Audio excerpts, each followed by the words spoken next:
Apologize to my boss or stay home.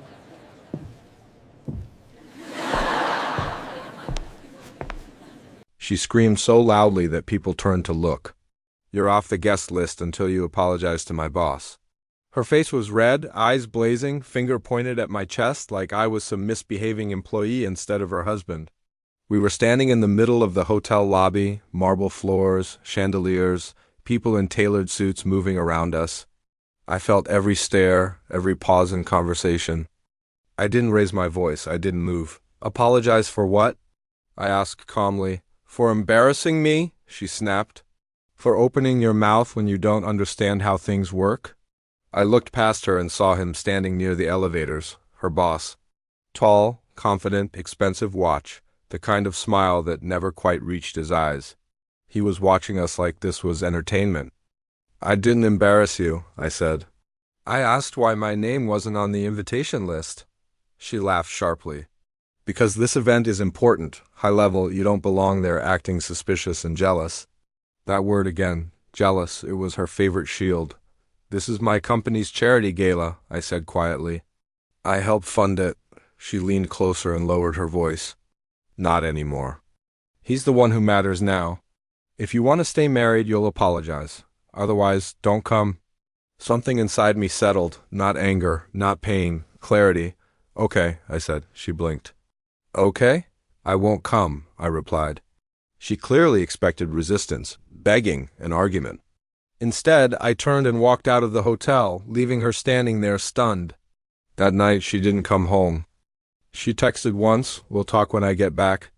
Don't make this worse, I didn't reply. Instead, I opened files I hadn't looked at in years, legal documents, corporate structures, old agreements I'd kept quiet about because I trusted her, because I loved her. Over the next few days, I learned how much had changed without my knowledge. Shares transferred, authority reassigned.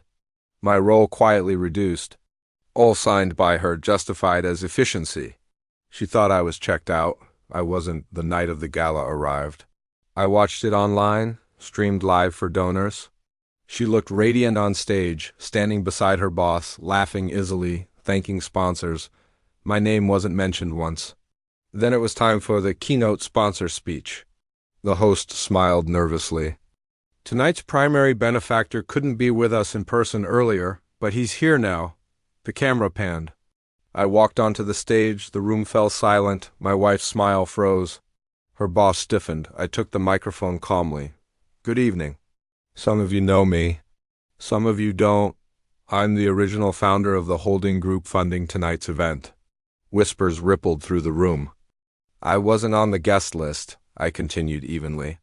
But ownership has its privileges, I turned slightly toward her boss, including the right to review financial conduct. The screen behind me lit up. Documents, transactions, expense reports. Private hotel bookings charged as business meetings. Conflict of interest disclosures never filed. My wife stepped back like the ground had moved. This is a misunderstanding, her boss said quickly. No, I replied, it's an audit. Security entered the room quietly. I looked at my wife one last time.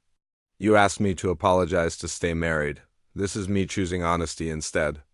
I walked off the stage as the room erupted into chaos. The fallout was swift. Investigations, suspensions, lawyers. Her boss vanished from her life overnight. So did most of her friends. She came home 3 days later, eyes swollen, voice shaking. You ruined everything, she said. No, I answered. I stopped letting you ruin me. The divorce was finalized months later. Quiet, final. Sometimes power doesn't shout. Sometimes it just waits until it's time to speak.